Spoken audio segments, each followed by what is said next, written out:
Hey everyone, how's it going? Welcome to my Evil Dead podcast. Today we're going to be talking about what's next for Evil Dead the game, and does this game have a future? So I will be giving you my predictions, and then we'll talk about the game's future, if I think it does have one.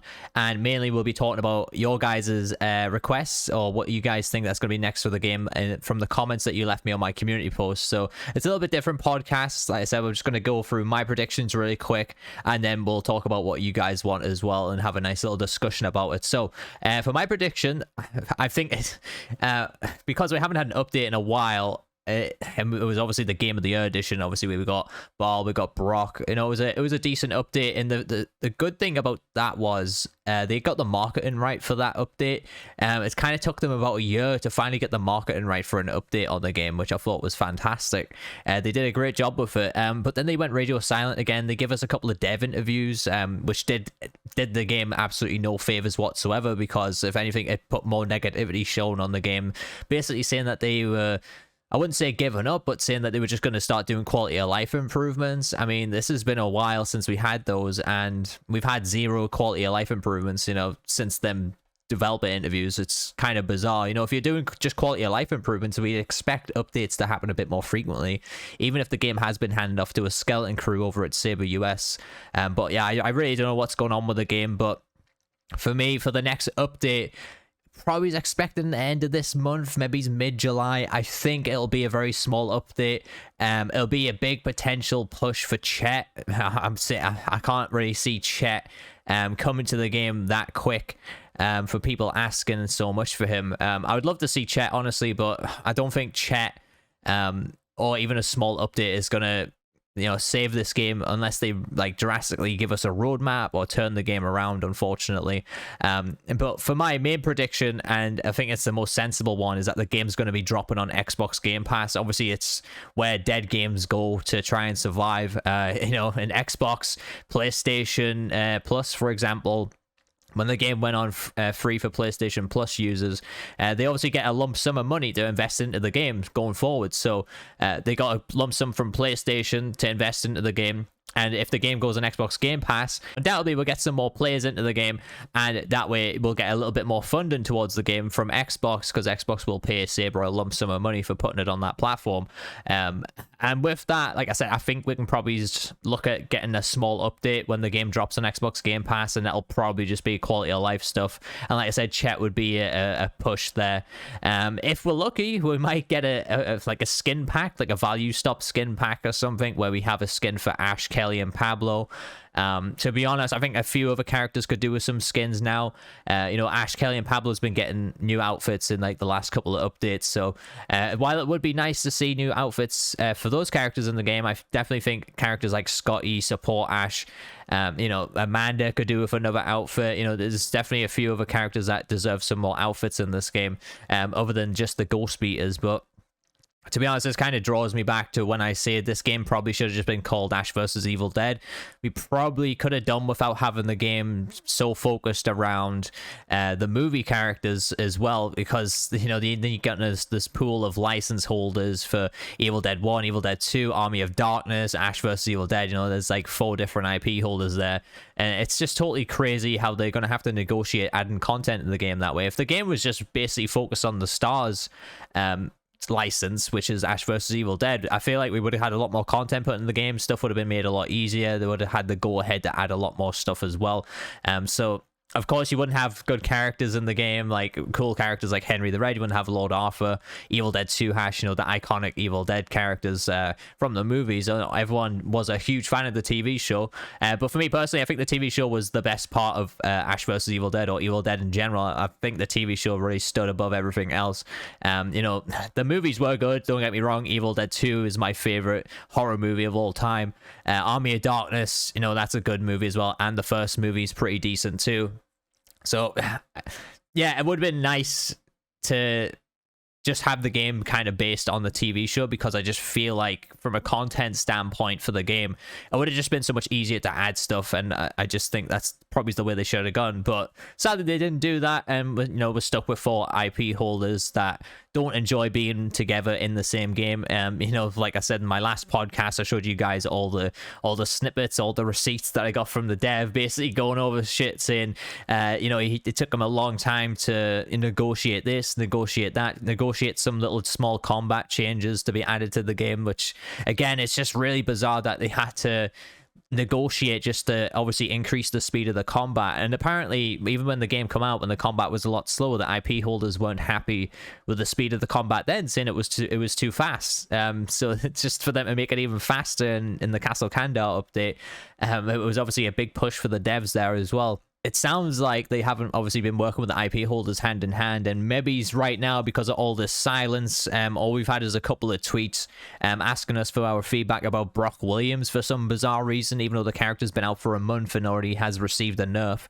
And then we got the tweet about the Elagos mission for Kelly, for saying, oh, how leave tips for new players or something to defeat this mission or to beat this mission. It's just weird. It's not a way to really communicate to your fan base. There's a lot of different ways you can go about doing that, just to try and stay relevant, and unfortunately they can't even manage that right.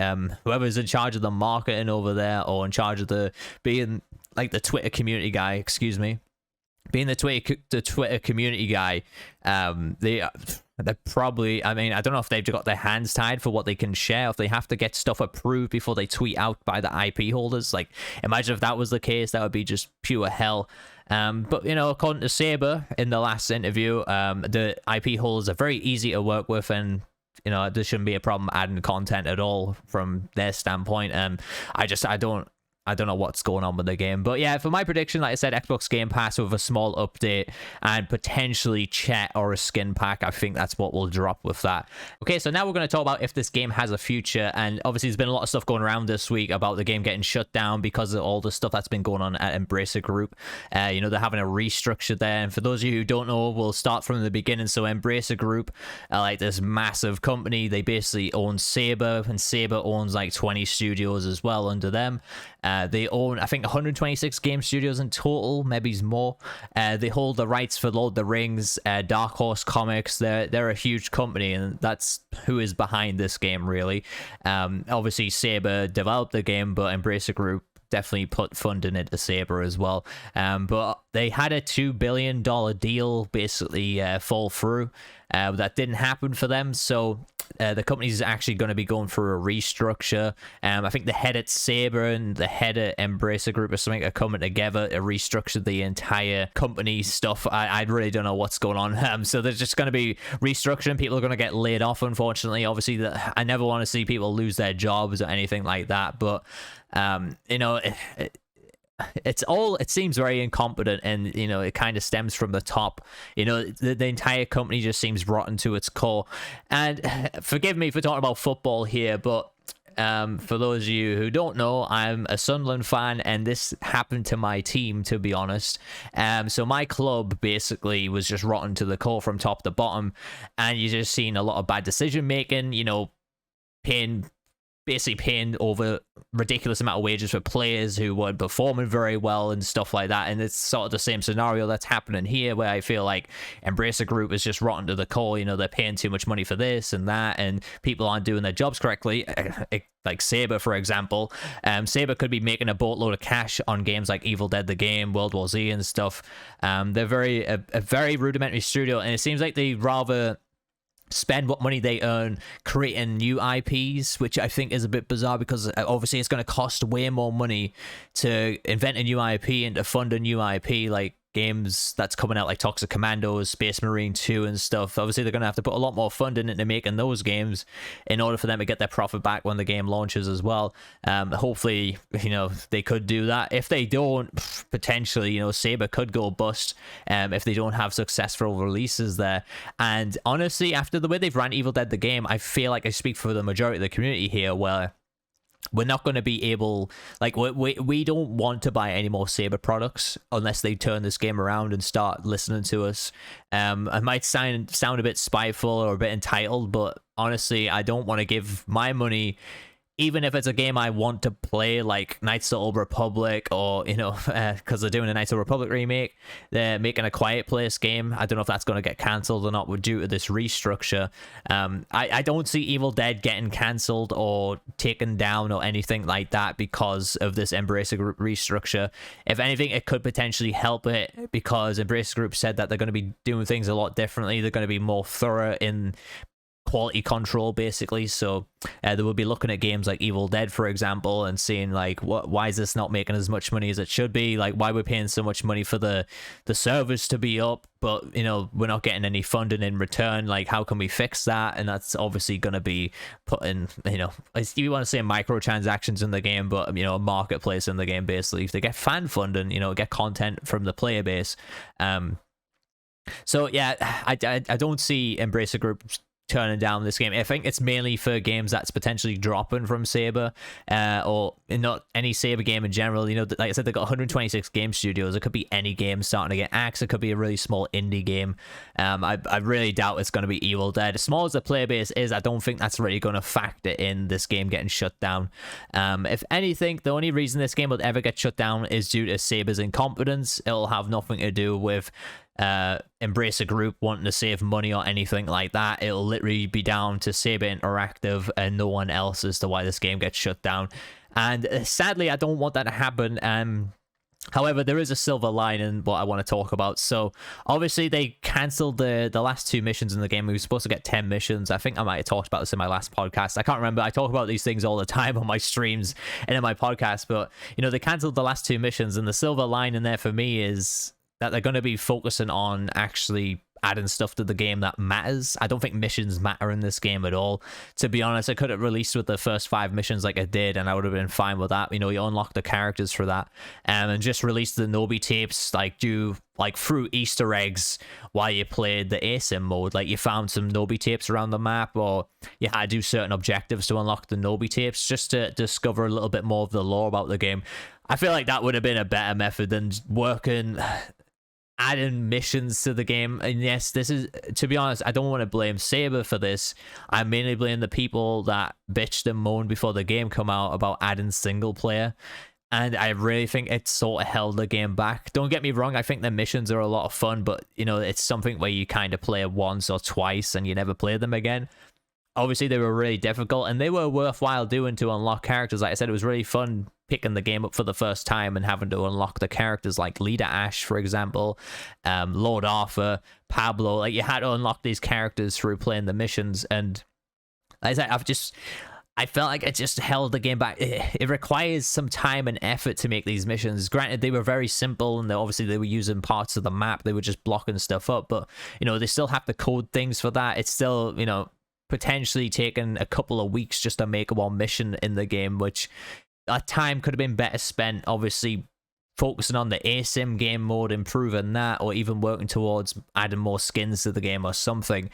So the silver line, like I said, they've cancelled the last 2 missions, which basically means that Saber, the US team at least, is going to be focused on making their stuff now. I feel like all the content that's in the game now was all made by Saber Madrid, and it was just kind of polished or finished off by Saber US. And now Saber US has taken the reins completely of the game, by the way. Even Boss Team Games isn't really getting a look in for this game anymore. So if Saber US has taken the reins for this game fully, maybe they're starting to get a content structure in place for the game, and maybe what we could see, I mean, we just had the Game of the Year edition, which is a bit questionable, but we were talking about it in my stream today. World War Z got an Aftermath update where it kind of just revamped the game a little bit, and I feel like Evil Dead the game could do with something like that, whether that be putting the game on Unreal Engine 5. So, you know, if I wouldn't say it's going to be Evil Dead the game 2, but it'll be like Evil Dead the game 1.5, if that makes sense. Like, putting the game up to Unreal Engine 5, getting a content strategy in place, I think it'll be fantastic for the game's future, honestly. And that's what they should look at doing. And so we'll go back to the question, does this game have a future? For me, I think it does, honestly. I think they can pull it back. I think they will generally listen to us. However, I'm still a bit skeptical. You know, TCM's coming out in August. That's, you know, 2 months away. They're going to have to really pull their finger out and start talking to the community and being like, hey guys, this is what we're going to be adding to the game over the next 12 months. Hope you're hyped for it. You know, that gets people involved in the game again. You know, gets people really invested in the time and being like, oh man, I can't wait. You know, I'm going to grind my character up for this, or I'm going to grind my character up for this event to happen, or, you know, something like that. I think like that's what we need in the game. And so yeah, I do think this game has a future. I don't think it'll get shut down or anything anytime soon. Over the next 12 months, we can definitely see something that's going to happen for this game, positively or negatively. I just don't think that last update that we got is going to be the last and final update of Evil Dead the game, in terms of content, because if it is, then Saber, it almost, I don't know, if it almost feels like robbery, if I'm being honest. Not to us or our money, but I don't know the word for it. It's so frustrating to see the potential of Evil Dead the game being so hindered and held back by the studio. In an ideal world, this game would get handed off to a team like Tripwire Interactive. And yes, you might say Tripwire Interactive, they haven't made a good game in a while. And why should they bother making a good game in a while when they're still pumping out content for Killing Floor that come out years and years ago? Maybe it's like 5 years ago, if not longer. You know, they're doing dev streams on there. They're doing community posts all the time. They're always talking on Twitter, and that goes for most of their other games as well. And, you know, they're always dropping events in games, and they know the live service model, and Saber doesn't know the live service model. And this is the key thing here, is that the dev that I spoke to said this basically to me, saying Saber does not know how to work with AAA developers, and they do not know how they want to show this game and showcase this game, or how to do anything with this game.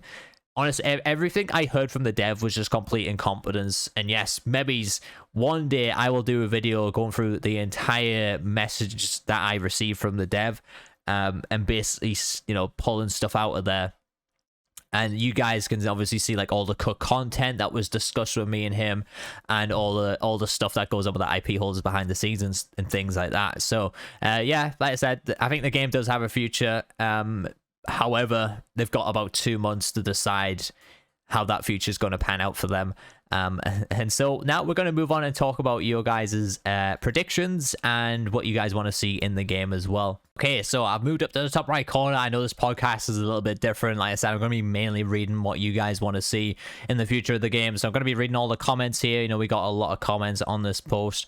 I'll try and get through all of them. We'll see how long we take in the video here, and what I give my opinion on what you guys want to see. So Thomas starts us off here, and he says, I'd love to see the addition of other survivors like Brandy and Chet, Lex and Linda, Beth, and the demon kids from Evil Dead Rise, with the new demon, maybe with this amalgamation form, a horde mode, and bi-weekly double times XP weekends. So yeah, that is some really good stuff. Obviously, the addition of other survivors like Brandy, Chet, Lex, and Linda. For those of you who don't know, Lex was the woman in the future, basically, when Ash woke up.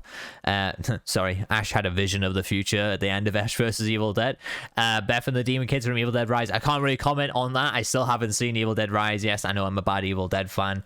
I can't find the time to sit there and watch 2 hours of that movie, unfortunately. I've heard so many mixed reviews of it, and one day I will sit down and watch that movie, and I'll give my opinion on that. About the new demon, maybe with its amalgamation form, that kind of reminds me a bit of the Knights of Sumeria demon that we got in season 3 of Ash vs. Evil Dead, where the Knights of Sumeria again went through the portal and then come back as a demon, and they all started like combining together to make this Deadite. I think that was a really cool thing, and honestly, I think that'd be a really fun update to explore. Obviously, the Knights of Sumeria stuff is still a bit, you know, unexplored in the Evil Dead universe, where I think in the game they could do an event around them, you know, adding the likes of Dalton to the game, and, you know, maybe a couple of the other characters from the Knights of Sumeria. I forget their names exactly. And horde mode, as you said, a horde mode would be fantastic. if this game could, I don't know if this game could survive having another game mode right now. I would like to see a horde mode later on down the line if they manage to turn the game around in terms of the player base playing the asym mode. They really need to put all their focus into the asym mode. They need to stop wasting time with Splatter Royale. Maybe it's even, you know, just kill switch Splatter Royale and bring it back as a limited time event or something like that.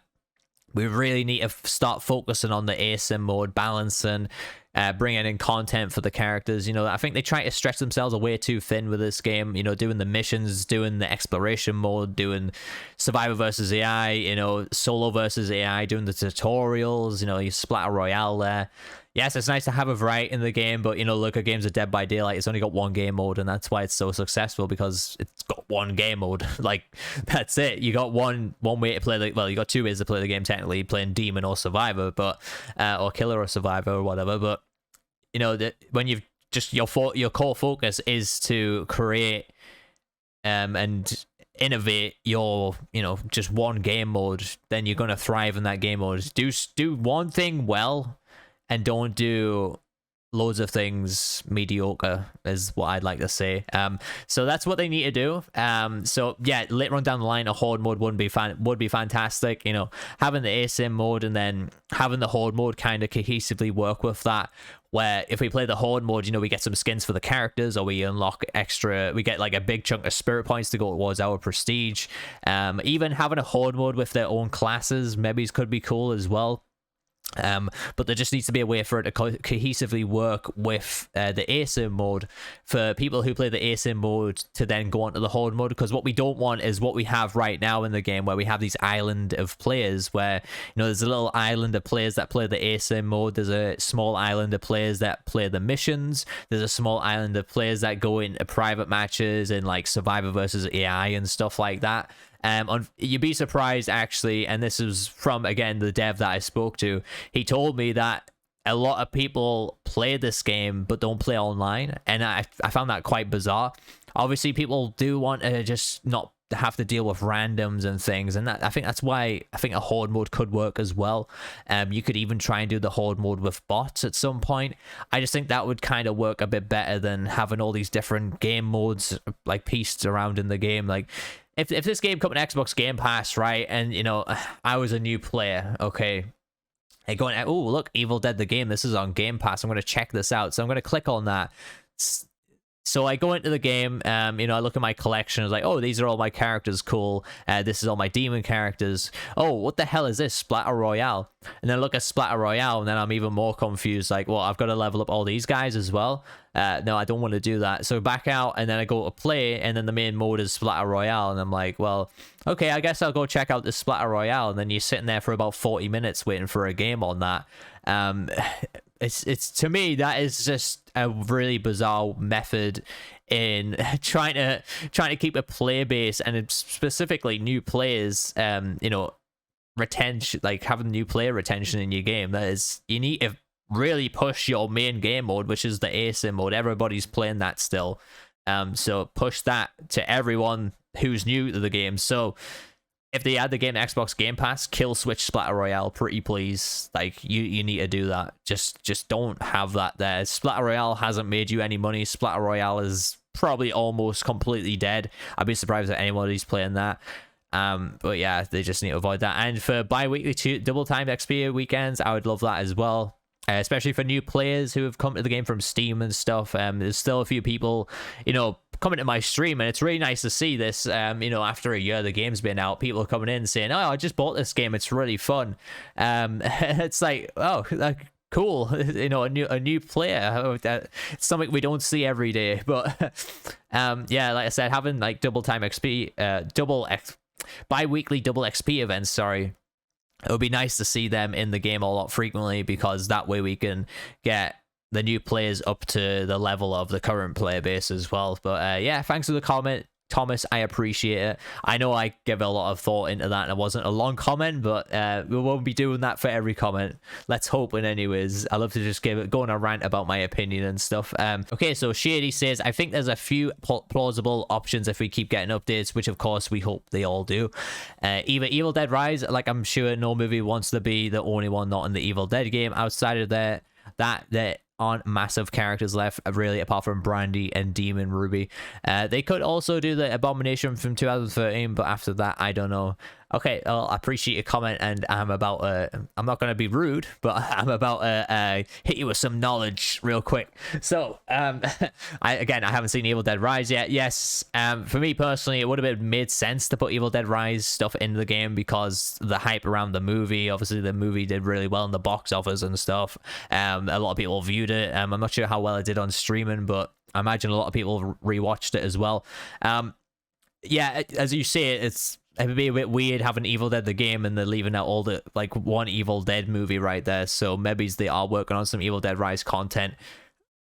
To be honest, I mean, I haven't heard anything about Evil Dead Rise content from anyone who was working on this game at the time when I was in communication with them. There was some rumors going around that because Evil Dead Rise got delayed, they had content apparently planned in the game and that was going to release at the original release date for Evil Dead Rise. That's just what I heard. That was a rumor. And obviously they had to shift some stuff around there. And that's, to be honest, I wouldn't be surprised if that was true because of the botched Halloween update that we got for Evil Dead the game. Obviously we just got a bunch of outfits and then Blacksmith. And to be honest, I think Evil Dead Rise was supposed to release around that time, so I think we was maybe supposed to get Evil Dead Rise content instead. I really don't know. But yeah, I mean, I'd like to see Evil Dead Rise content just because it's something fresh and new.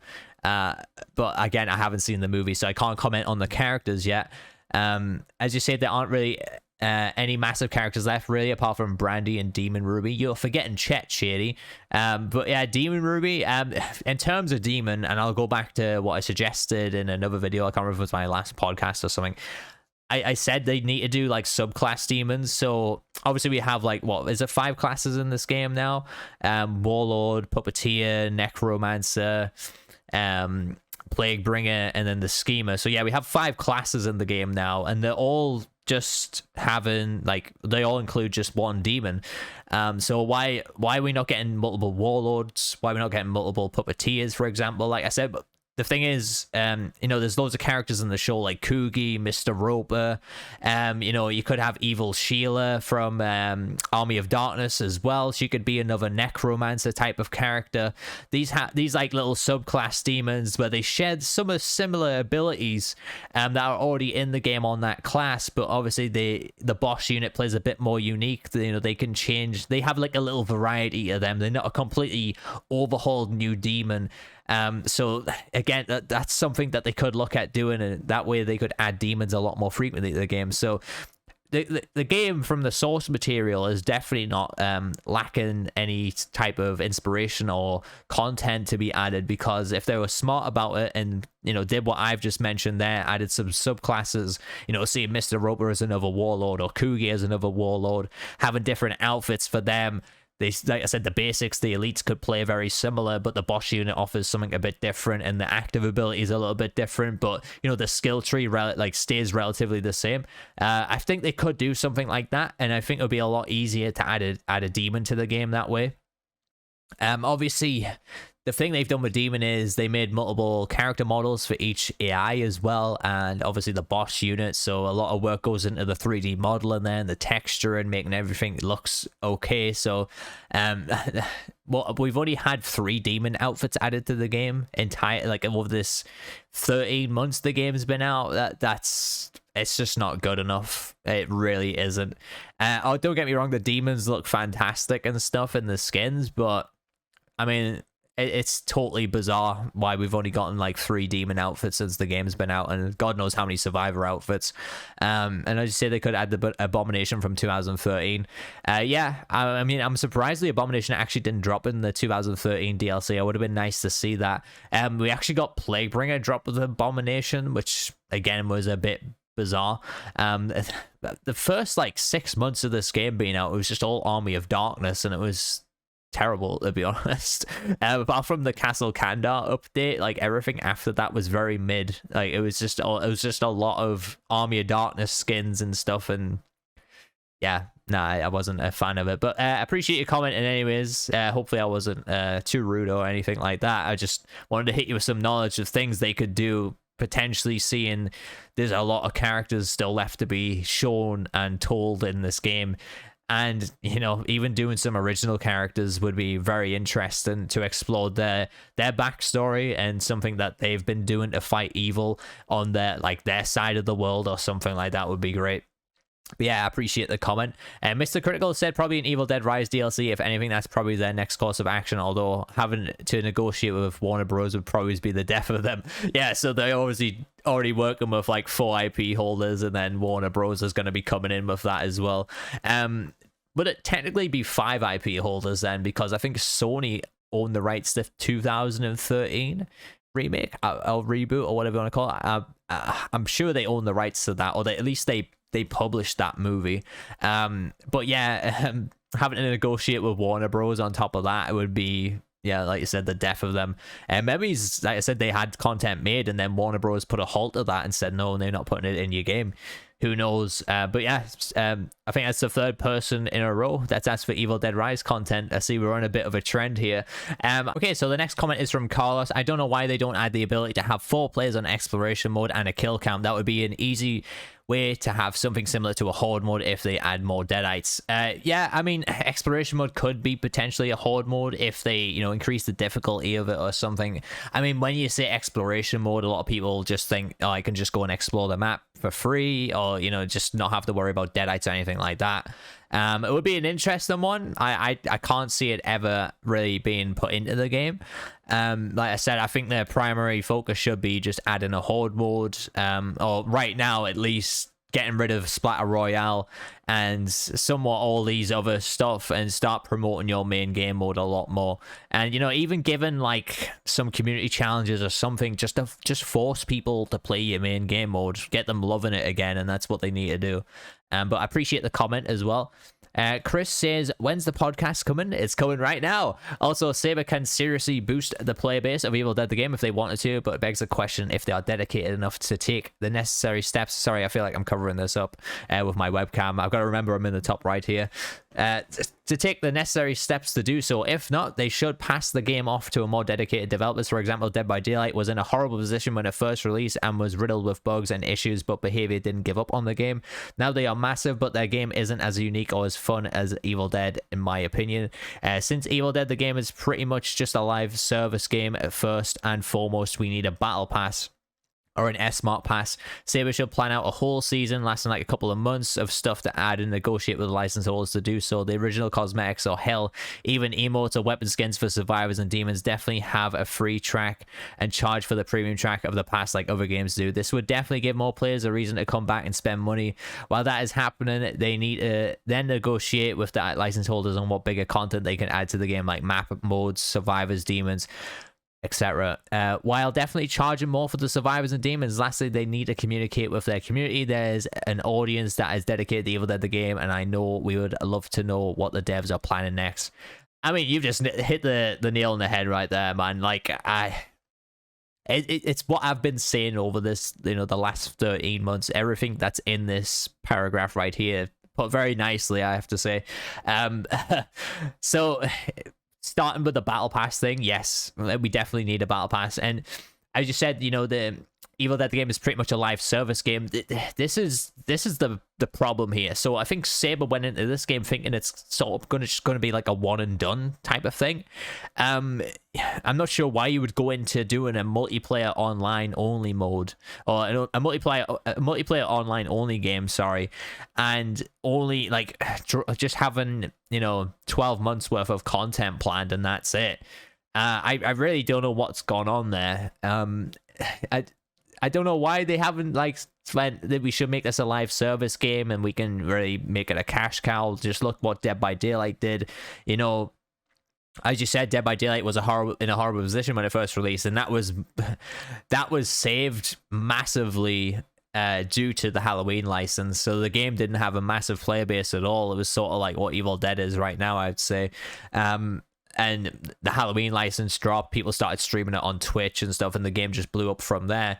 And behavior didn't give up, and, you know, it feels like Saber doesn't have the the cojones to keep going for this game, you know. They really just feel, I don't know, they don't, I don't think they have the mental capability to even do something like that for this game. I don't know why they don't want to at least try to do it. Like, maybe they're afraid they're going to spend a lot of time making battle pass content and it's not going to plan out like the way they want to. I personally think that it's one of the best things that can happen right now. As people have said in the previous comments, you know, a lot of people have said, oh, you should add these characters to the game and stuff. Well, I don't think we need any more characters right now. Yes, I said you can add subclass demons and stuff like that. I think right now, and you know, you got to have a quick turnaround in your game, like 2 months before TCM comes out. A lot of people might be leaving to go play that. My opinion, I don't think TCM is as fun as Evil Dead. Evil Dead's just way more fun. Evil Dead, for me, is a better franchise. Like, I just enjoy it way more. I love the characters. I love Ash, you know, Kelly, Pablo, Lord Arthur, all these characters from the movies and the show in this game. And it's so much fun playing as those characters. But at the same time, you know, because you just feel like you're just stuck. Like, oh, this is it. Like, I'm playing the game for, you know, a few hours a day, and then, you know, that's it. The fun's over, and I've got nothing to look forward to for the game in the future that's going to keep it fresh. No game this day and age can stay like this, like the way it is, and stay fresh if they're not getting any content put into it, unfortunately. And sadly, that's why most games die off now. You know, games like Fortnite, they're still going strong. Obviously, Fortnite's a huge game. You can't compare that to Evil Dead at all, but you know, it's a multiplayer online game, and people, you know, you got to go into making a multiplayer online game with the premises that you're going to be putting live service stuff in games. And what people expect from live service stuff is, like you said, like a battle pass, you know, marketplace, new finishes, new weapon skins, etc., all that stuff. People expect that. And weirdly, we never got that. What I will say is all the skins and characters and the bundles in this game are very cheap. Like, compared to every game that's out there, I haven't seen like bundles this cheap before. Like, you look at Dead by Daylight.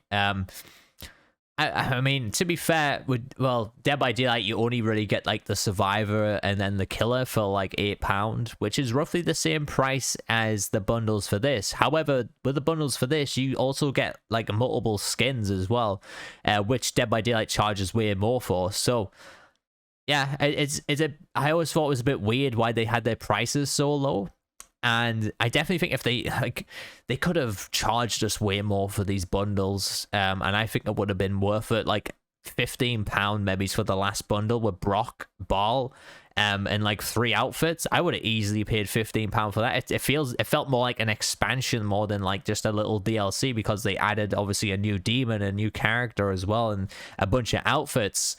I think that's what they should have been doing. And maybe if they did that from the start, I'm not saying overcharge us, but you know, £2? I think it's £2.50 for the Gallant Knight outfit for Ash. To be honest, I think the Gallant Knight outfit is easily like a minimum £12 skin that I would have happily paid for if it wasn't a pre-order bonus.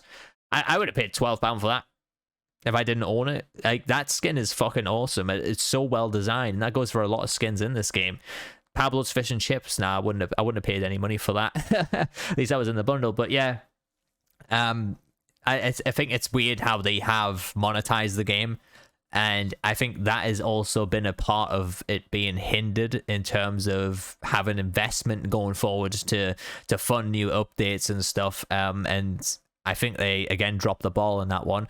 And lastly, obviously, you said about communicating with the community. There's no communication going on with this game at all, unfortunately. It never has, really.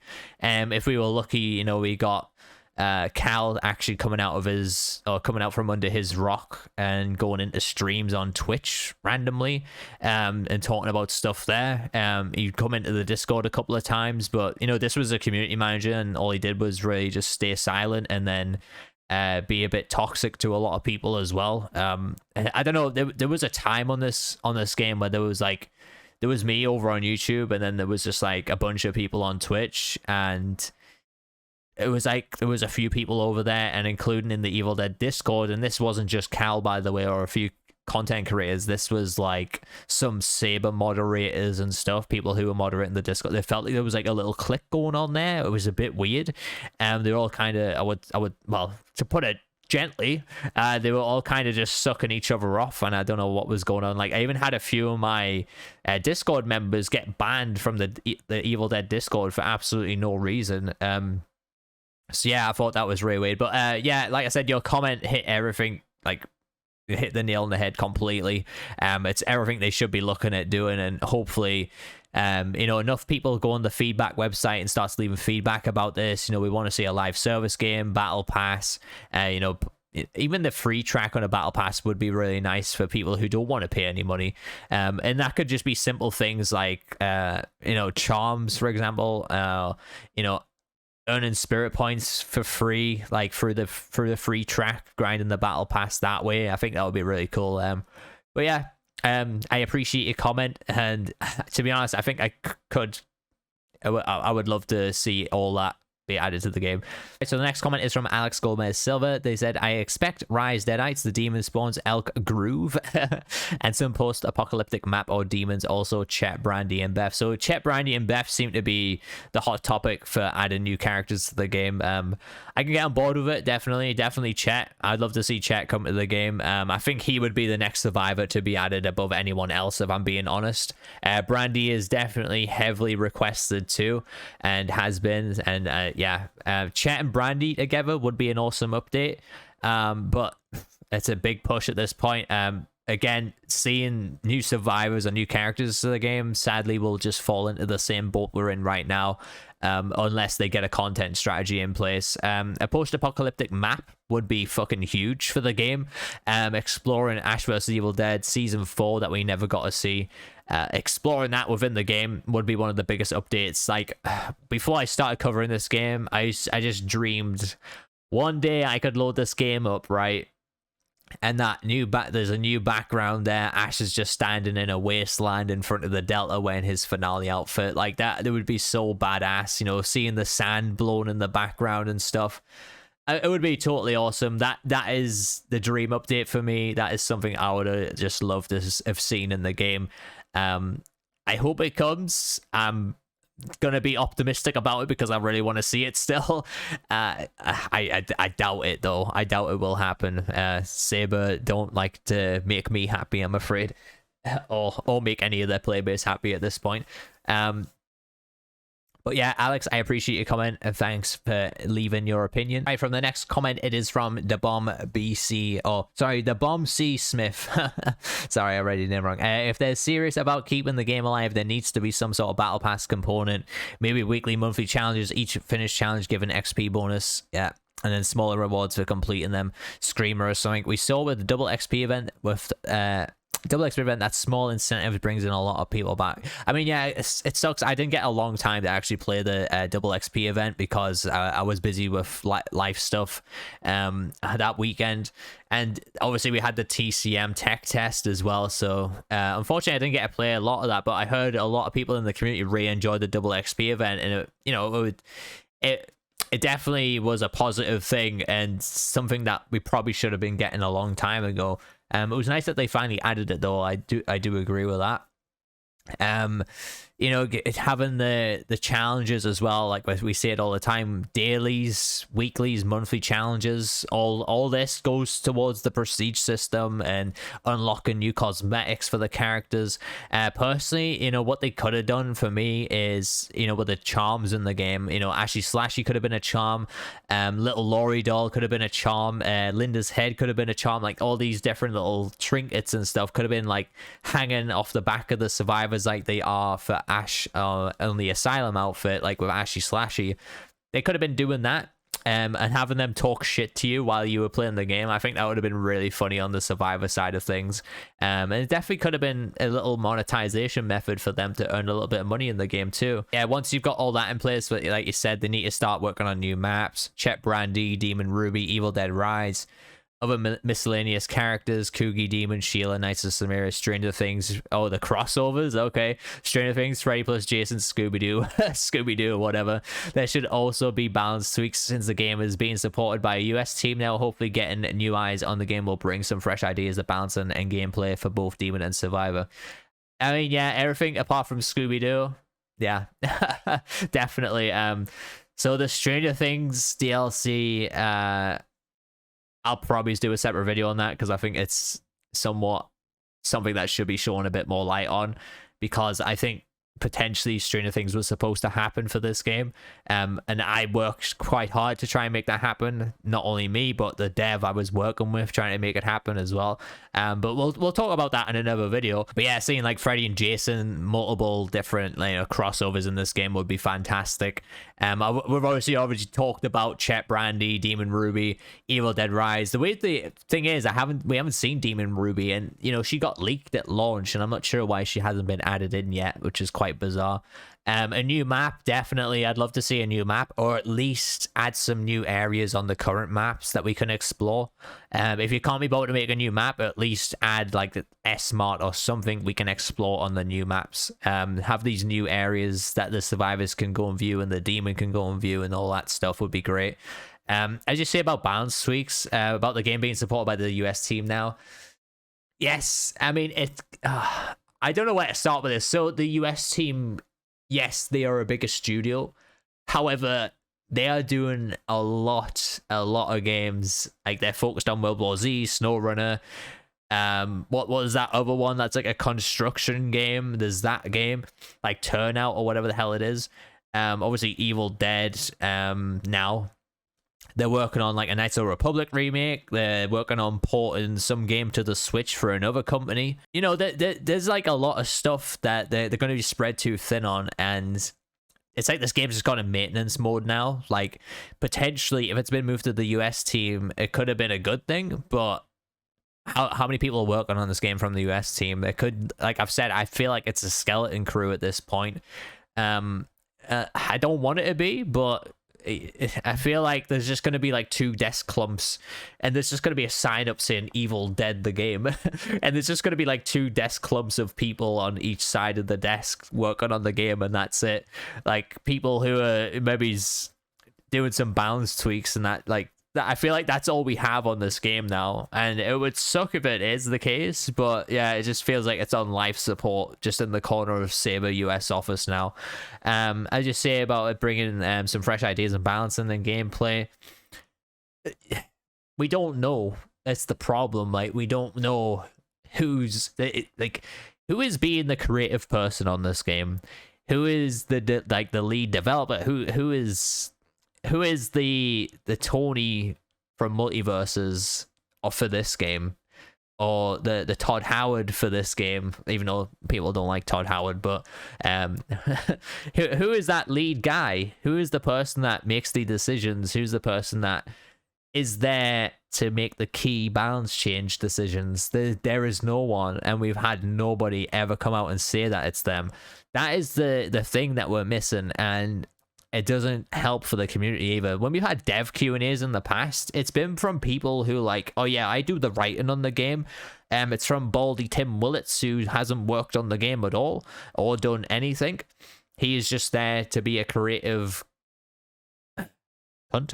And the next guy, is Jason O'Connell, who, again, he just did some like programming or whatever. There has not been like a lead developer coming out of this game, unfortunately. And obviously the game was designed in Spain, and one of the higher ups people at that game was the one that used to message me. But now it's moved to the US, and obviously they speak English and they can talk better than people who speak Spanish, and we can understand them a lot more. Why do we not have someone like that in charge coming to the community and saying, look, we are working on things, don't worry, the game isn't going anywhere? That's all they have to say. All they said, like, in the last 2 dev interviews was the worst fucking thing imaginable, saying, we're going to take a break from making content to do quality of life improvements. if we were actually getting quality of life improvements, I'd be happy with that. But sadly, that's just not happening. Like, we haven't seen anything yet. You know, there's nothing on the Saber support website about any known issues in the game, even though there's still a shit ton of bugs there that have been reported by players. There is nothing. Everything is just completely. It just feels like the table is completely clean for this game, and there's just nothing there. But yeah, I mean, for balance tweaks, everything's done on the server backend. I don't understand why we can't get more frequent balance updates in this game as well. But I appreciate the comment, The Bomb. Yes, I agree with a lot of stuff that you said there, and we really need that. So for the next comment is my guy Sporter. Sporter said there's many expectations and hopes for more content, such as what we've been getting as of recently in 2023, but the only realistic option of content I see us getting is either a decent sized skin pack with bug fixes and quality of life stuff, or a smaller set of skins and 2 new characters. Whatever happens, I think there will only be 1 content drop left. That isn't to say that Saber can't make a comeback, because they can. However, it's a massive uphill battle, and I don't think they're dedicated enough to fight it. Simple functions of live service games still have not been implemented. It feels like a multiplayer game you play back on the 360 or the PS3 and wait for a DLC to be added on the stores.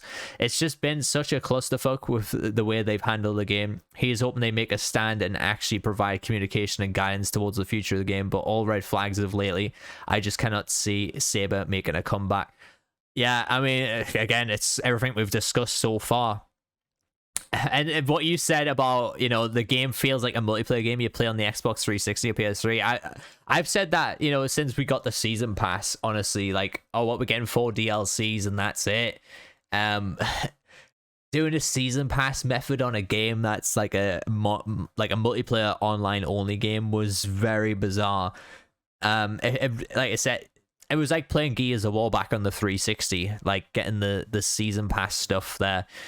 For the new maps and things, it was a bit weird, and I think the same thing was like for the Call of Duty games back then as well.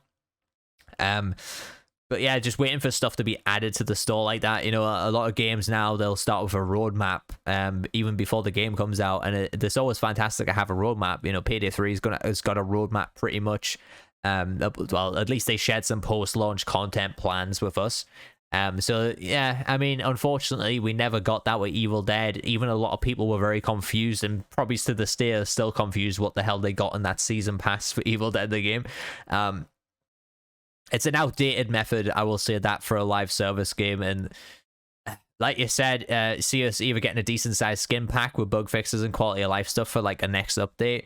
I think that's probably possible. I think like a little skin pack, bug fixes, quality of life stuff, and then Xbox Game Pass is probably the next step for this game going forward.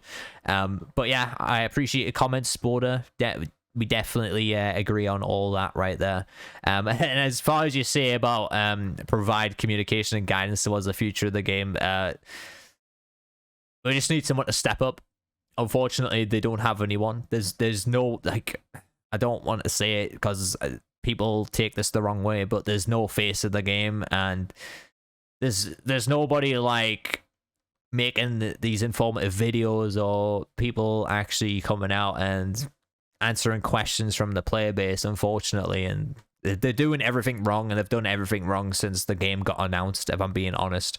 And I don't think it's ever going to improve, if I'm being honest, as well, because why would it improve? Like, all of a sudden they're just going to wake up like tomorrow and go, oh, we're going to change our ways, we're going to start communicating, we're going to start doing all this. Like, look at Saber as a whole, as a company. They do this on every game, and they work in the dark all the time, and it's no way for any game to succeed. And that's why I think most Saber games now are just starting to be flops, and people are really starting to catch on to their ways of game development. I certainly did. It took me a long time. I used to love playing World War Z, and then obviously I play this game every day, and this game is what made me realize how shitty of a company they really are, in terms of like keeping their games fresh and keeping their community engaged and all that stuff. But yeah, I appreciate the comments, Sporter. Let's move on to the next topic. Hopefully, Andrew says, hopefully a horde mode or something. Wish they would put the resources into that rather than Battle Royale. Yeah, we've talked about that already. Definitely should have done that. You know, the Battle Royale mode taken, 6 months of negotiation with the IP holders for it to be a total flop. Yeah, that that's a massive red flag right there of what's going on behind the scenes of this game. So for the next comment, Super Nomad, I think it would be great if they would implement a demon versus AI mode. Some people might scoff at this request, but I feel like it would be very beneficial to aspiring demon players to add a mode where the player can practice and hone their skills without the instant headache of being thrown half blindly into the wolves. The game is improperly balanced, so every time even a low level player attempts demon, boom, a team of prestige survivors enters the fray. This is unrealistic for demon noobs. Also, doesn't almost every ASIM out there have a similar mode? I don't recall Dead by Daylight originally having like a killer type of it versus AI. They might have it now, but I'm so out of touch with that game. For testing skills and stuff, playing against AI, yeah, I agree. They definitely needed something like that. Just to obviously test some builds out and things. However, I mean, more catered to new players, like you said, where you've just entered into the game, you want to learn the game's basics and stuff like that. The tutorials don't really do much to help you that, especially when you throw it against players like me and people who's Prestige 5. When you're thrown against players like that, you are going to struggle, and I feel bad for them sometimes. Even sometimes I'll just let them like possess me as like a Scotty with a legendary lumberjack axe, just to see if they can get some kills or something. Like I allow them to try and do something, and I'll stand there, let them get hits on me, let them try and have some fun. Because at the end of the day, I don't want anyone from either side to leave this game, unless it's kind of warranted from their attitude. But people who are new to the game and stuff, they're all fresh. I want them to have fun as well. And there's a big skill gap sometimes in this game. I'm not necessarily sure why there's like a massive skill gap, because I think this game, all you need to do is to perfect the basics to win on either side, if I'm being honest. With Demon, it can be sometimes just a little bit of luck here and there of how you win the game. But yeah, it's just totally unfair for new players on either side to even like stand a chance, really, especially like playing Survivor solo queue against the likes of Ball. Like, that is crazy, if I'm being honest.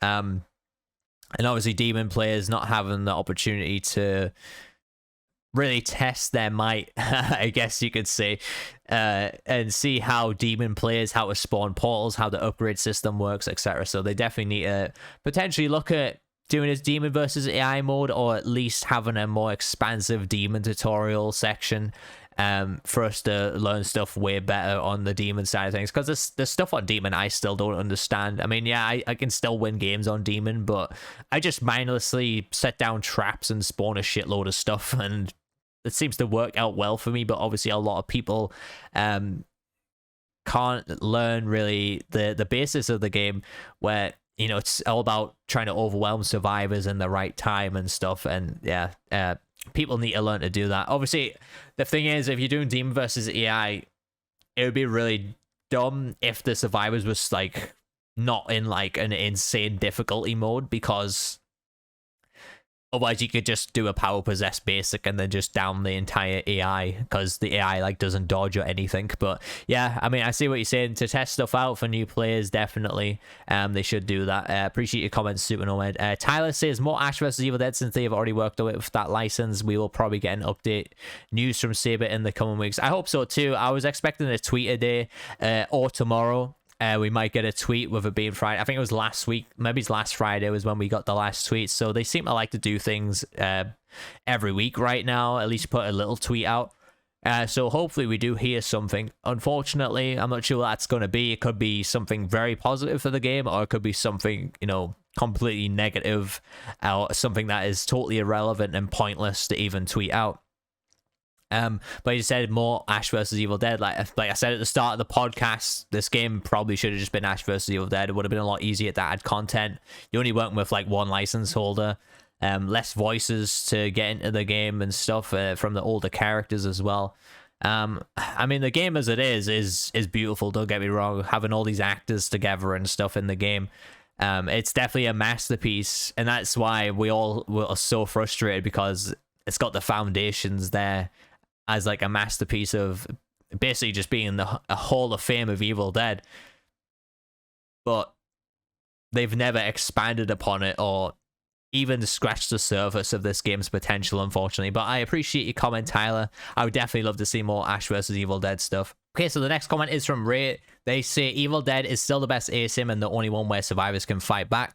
Recently, newer demon players and survivors are getting really good, so the quality of games are improving. I definitely agree. I've been having a lot more fun recently in the game, going up against some, you know, Prestige 5 ball players and stuff. I mean, sometimes it can be a bit of a headache when I'm trying to get my character's prestige, but you know, going up against the really strong demon players, the quality of games definitely improved from there. Evil Dead will still have players because of that. The gameplay on both sides is just so fluid and unique. If you've played Evil Dead and go back to DVD, it feels so bad. You'll find yourself wondering why a survivor runs so... Oh, trust me, Ray. I last played Dead by Daylight a year ago, roughly around this time. It was when Wesker came to the game. It was actually the public test build, so I was streaming Evil Dead quite a lot, and I was like, oh, I'll go check out Wesker and Resident Evil stuff on DVD. And my god, I could not get off that game quick enough. How low quality that game felt, how jagged the animations felt, just everything for that game just felt totally off compared to playing this game. Like, this game, it was like night and day in terms of quality. And like I said, that's why I just think this game's a masterpiece, and it has the biggest potential out of any ASIM game to do well, especially over Dead by Daylight. This game could dethrone Dead by Daylight. I'm not afraid to say it because I know it's true. Like, if this game was run right, got the right amount of dedication, and it eventually got some crossovers, this game would have been on top easily. Because I don't know what it is, but game studios seem to like to make combat ASIMs, and then all of a sudden they just don't stay dedicated to them and they fall off. Resident Evil Resistance suffered this. Resident Evil Resistance was a really fun game. Sadly, it was a game mode attached to Resident Evil 3, which, again, you know, having the multiplayer games attached to a single player game just doesn't work relatively well in the modern gaming scene, if I'm being honest. You either have a multiplayer game or a single player game. I think Gears of War did that pretty well. Last of Us did it pretty well, obviously. They had a really solid campaign for both of them, obviously, and then they both had a really good multiplayer. And, you know, Gears of War 5, for example, has still got quite a big player base, even though that game's died off. Yeah, I honestly totally agree. It is the best ASIM game out there. I don't think we're going to have an ASIM game like it for a long time, and that's why I'll be sad to see this game go anywhere. And I really I really wanted to try my best and fight for this game to keep it afloat. I really want to try it, and always try and be positive, and try and see it from both sides as perspectives for Demon, Survivor, and, you know, just trying to make the game flourish as much as possible. But yeah, I totally agree with all your comments there. But yeah, I totally agree with all your comments there, Ray. I appreciate your comment on the post. So the next one is from Alex Bayer, or Bayer. I hope I've said your name right. I just hope they will add Evil Dead Rise DLC. We need it. And maybe Eric from Evil Dead Remake or Evil Dead 2 DLC with Jake and Bobby Joe. Sheila would be great too. Like I said, I think Sheila as a demon would work really well. I don't know if I'd like to see her as Survivor. Eric would be a funny character. Originally, the Evil Dead 2013 DLC, I don't know if this was a typo or not, but the dev told me there was supposed to be 3 survivors, and I think Eric was supposed to be added to the game. I think it would have been really funny if they added him, though, because he gets the shit kicked out of him throughout the entire movie. It would be funny, it would have, like, to see what perks he would have had, if that would actually have been any benefit to the team. I think he would have been a strong leader, if I'm being honest. With the way he is in the movie, I think he would have been a strong leader. But yeah, Evil Dead 2 DLC with Jake and Bobby Joe. I would want that in the game just for the memes, if I'm being honest, especially for Jake just shouting after Bobby Joe all the time. But yeah, I appreciate the comment. Obviously, Evil Dead Rise stuff, we'll have dove into that a little bit, and a lot of people have been asking for that in the comments as well. Okay, so the next comment is from the Arcanist. Well, for me, I'm hoping for just an in-game store that rotates weekly, so I have a reason to turn the game on. Lol. But for the real content, I think we'll probably get a new character and new characters in a map, but who knows, they could surprise us. Hopefully, or they actually might make a horde mode. We so desperately need a break from the repetitiveness of the main game mode. But yeah, that's just my opinion on what's next. I mean, yeah, I've said that as well. I think right now this probably almost a smart thing to do would if you want to do something quick, would to put a marketplace in your game and just rotate it every week. And just keep adding new outfits on both sides and add like charms to the game and stuff. Just quick content just to put in the game, stuff where we don't have to wait months and months and months to get like characters and a new map. If you put the quick content in the game that is probably going to last us a few months, or something you can make quickly whilst you're doing maps on the game, I don't understand why they can't do that, and they should do that. Again, this is all subject to negotiating with the IP holders as well. So the IP holders are all got to obviously approve all of this shit. And yeah, sadly, that could be the state of the game, and maybe we will never see a marketplace, but who knows? Maybe the IP holders will pull their heads out their asses, and Saber will as well, and we'll actually get some smart decision making, like adding a marketplace to the game. But yeah, like I said, I would like to see a horde mode. I don't think the right time is now for a horde mode. Definitely not. Like you said, you want to break from the repetitiveness of the main game mode. However, because of there just being so many game modes in this game right now, it's kind of just hindering the success of the game as well. Because they've got more stuff to look after now. Obviously, from the developer standpoint, they've got a lot of stuff to look after.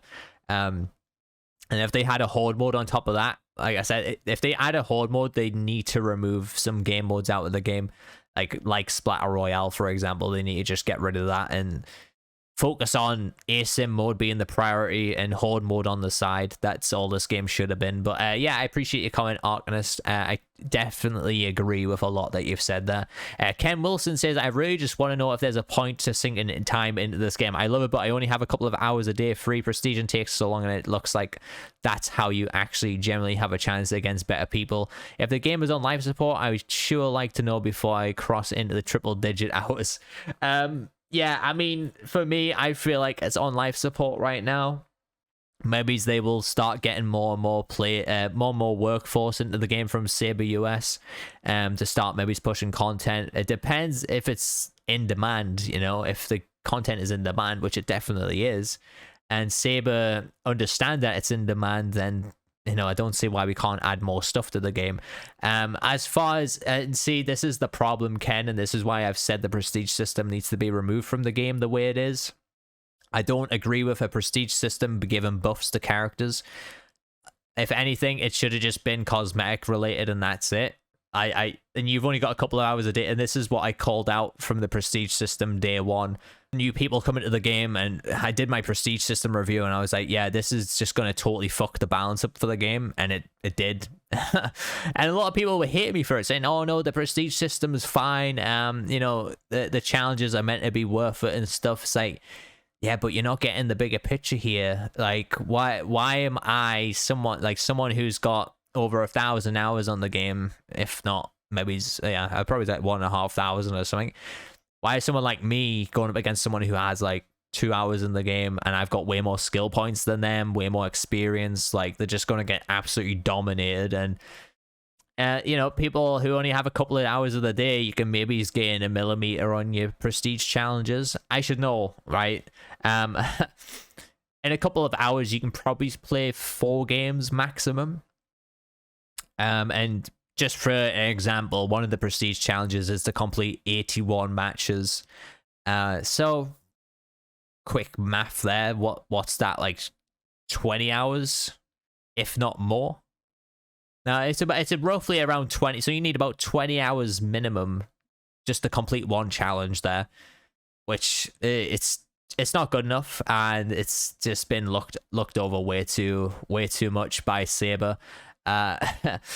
Unfortunately, I can't see it going away anytime soon, but yeah, I'd love to see the prestige system just to disappear, or at least let us keep our prestige characters, just give us different rewards, just take away the skill points. I'll be fine with that. But I appreciate your comment, Ken, and I totally understand, because I called it from day one this would happen with the prestige system. So you're definitely not alone there. There's a few more people out there that will be suffering the same as you. Ogumra, I hope I said your name right. I think it would be funny as hell if they started adding some of the lesser characters, like the hillbilly tow truck character from Evil Dead 2. I love the description of Jake there.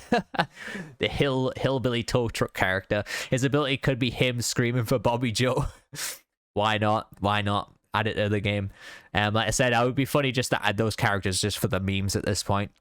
Carlos left another comment saying they are now taking care of the game in saber US, right? If so, does that mean that they want to have better control and are trying to add more content? I wish that was the case. From what I understand, there was a lot of stuff going on with hackers and like intrusions in like Saber Madrid. This is just what I heard, by the way. I don't know what else has gone on. But you know, they were hacking people's messages and stuff. So some of the devs that spoke to me and stuff kind of got found out by these hackers, and you know, that got shared online somewhere, or like some information got sold somewhere. So the game actually got taken off Saber Madrid and then given to the US. I don't know if it's because they want. I mean, hand in hand, like I said, I don't think Boss Team Games is working on the game anymore, and I think Saber Madrid is literally just, or Saber US, sorry, is literally just taking the whole reins of the game, doing the marketing and everything. So that could be a good thing. That means they can potentially get a marketing strategy in place, get a content strategy going, and hopefully they've just gone back to the drawing board and are really getting some solid, concrete ideas down for us in the future. He is hoping, of course. So we have 3 comments left. So the next one is okay. So the next comment is from a heterophobe. I don't think you should have your name like that. In my opinion, as mostly demon main, the demon side is shit, both gameplay wise and mechanic wise. I mostly play Waller because of the sweet Henrietta, and I would rather that they bring back puke cancels because they look cool and feels way smoother than getting stuck in that whole animation, and nerf the fuck out of damage than not have any mechanics at all. I know it's very easy to do, but the game itself becoming Russian fuckfest. Survivors rush, split objectives, abuse champs, run away from you the whole time. The whole game became kind of less interactive between survivors and demon. I would like for the combat to be reworked in general. The finishers should have cooldowns and no immunity, but they should guarantee an item or something. Dodging is a pain in the fucking ass in general. But before I shit on by survivors, let me say that most of the wins I get as Wallers is at book phase, which I don't count as a win because it's the shittiest, most unfun phase of all, because the demon there ignores the survivors like the survivors ignore the demon during the map rush. Basically, the demon feels really boring, and there's a reason why the demon pick is so low, and I almost get instant matches, whereas survivor I gotta wait quite a bit. They should make the core gameplay between survivor and demon more interactive, in my opinion, and the core demon mechanics more fun. I mean, yeah, I've said that. I mean, for the map rush and stuff, so I don't understand why there was never a cooldown implemented between the map pieces. Like, collect a map piece, or you've got to wait like a minute before the next map piece is revealed. That's what they should have done, just to slow early game stuff down. About the split objectives, again, yeah, I mean, split objectives can be risky sometimes, but it's sometimes almost always a benefit for survivors to do that, unless it's a really, really strong sweaty demon, in which case that'll totally fuck them and lose the game from there. But as you say about the game being less interactive between survivors and demons, I've definitely felt like that with Ball recently, because the way I have to play against Ball as a damage character, I'm kind of just dropping my weapon on the floor and then just running around an objective, just totally ignoring everything. And then at the book phase, the demon starts going for the book, and that's when I can finally use my weapon. So yeah, I totally agree with that, and they definitely need to implement ways to fixing that. For demon gameplay being kind of stale, I kind of agree with that on some level. I think there is a lot more mechanics that should be implemented. Like, I've never agreed with the proximity traps. I think they're a lot, like, way too dumb, if I'm being honest. So you can only set down like 1 or 2 at a time. They should have continuous portal spawns as a mechanic as well. I think Ball was a step in the right direction in terms of mechanics, where you can automatically set down traps as well and get like a little speed boost. I think if they had that on all demons and bring them up to that standard, there would be a lot more fun to play. But yeah, I mean, I've never been a killer / demon player on any ASIM mode or any ASIM game at all. I've never really been the one to play like the power role like that, because I don't really enjoy that type of experience for myself. I enjoy being a survivor and like playing with a team. That's just the way I see it. You know, when I do play demon, I do have a lot of fun with it, you know, for about 3 or 4 games, and I just kind of get a bit turned off from it because it's not really my scene. And you know, it's not like I lose matches when I play demon. I usually win like majority of the time when I play demon. It's always a lot of fun doing it as well, and the fun really playing demon comes with fucking up with the survivors, if I'm being honest, like possessing their cars over and over again just to piss them off. Like that's the fun I have on demon, basically just being toxic. And that pretty much goes for most ASIM games out there. Most of the fun is just being toxic to the other side. As much as people want to bitch about toxicity, sometimes it's the only way to have fun on games like this, especially when the devs aren't updating anything. And for you to say you need to like possibly rework the entire like fighting mechanics and stuff in the game, especially dodging, I would love for them to remove dodging from the game. Finishes, maybe. I think some of the finishes play out way too long. I think finishes could be a bit more, you know, a bit more snappy or something.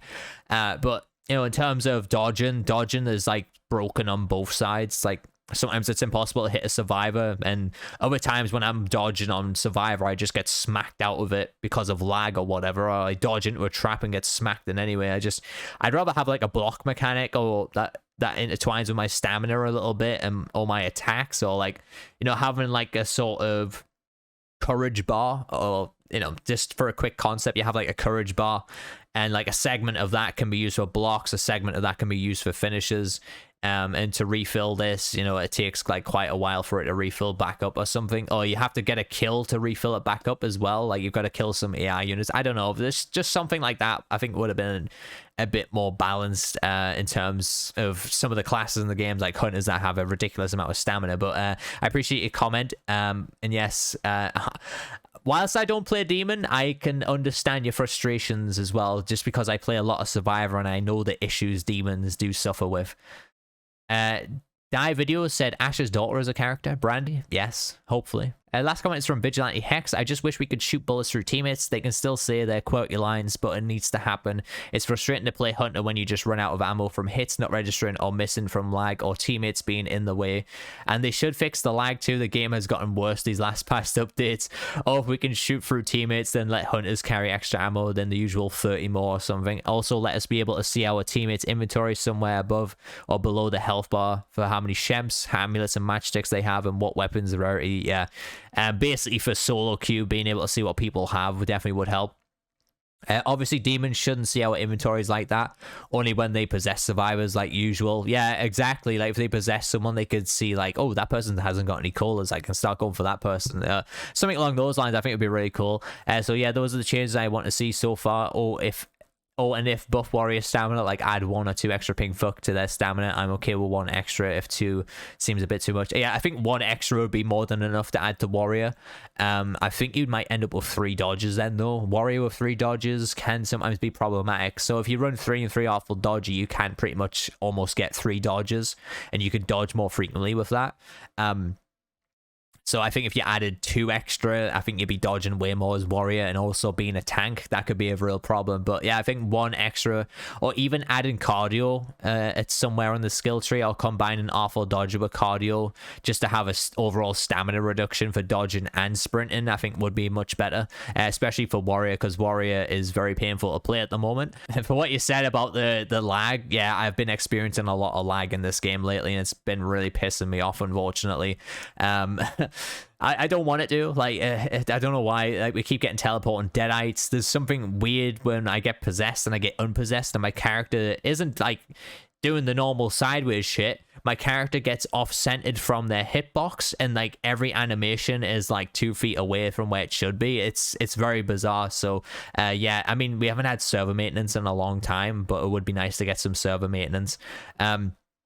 As for shooting through teammates, I would like that as well, because when I've been playing Hunter all week this week on stream, it's been really painful just shooting, like, lined up a perfect headshot, and then just a Cheryl just, like, pops in like, hi, how you doing? But yeah, it's super frustrating. But I do agree with a lot you've said there, and you know, this is some quality of life stuff that they could definitely add to the game in the future. Okay, so I appreciate everyone's passionate comments on my community post, honestly. It's been really fun doing this podcast. I know I might seem a bit tired. That's because I haven't been sleeping well at all lately with this heat and some other stuff going on. But honestly, I really appreciate everyone commenting. And like I said, it's nice to see people are still passionate about the game as much as it feels really hopeless at the moment, especially with some stuff going on behind the scenes at Embracer Group and Saber. And, you know, still not known if we're even going to get an update, but a lot of you had some really, really fun ideas for both sides and in terms of content and stuff. And honestly, if we're all leaving feedback like this and, you know, Saber start listening, the game will definitely go in the right direction either way. If they don't listen, that's on them, that's their fault. We as a player base will just have to suffer and accept the fact that the game is just being run by incompetent people, and we did our best to try and help it survive. And unfortunately, it would only be down to Saber if the game didn't survive. But yeah, like I said, thank you guys so much for leaving all your comments. It was really fun reading through them all and having a little discussion like this. If you'd like to see more of these, leave me a comment as well. Let me know if you want to see more podcasts like this, a long form video. Obviously, leave a like on the video as well if you enjoyed the podcast. Also, feel free to leave me a comment about any more predictions, what you guys want to see for the future of the game as well. And thank you guys so much for watching. I've been Pixel, my awesome viewers. I'll catch you guys in the next one.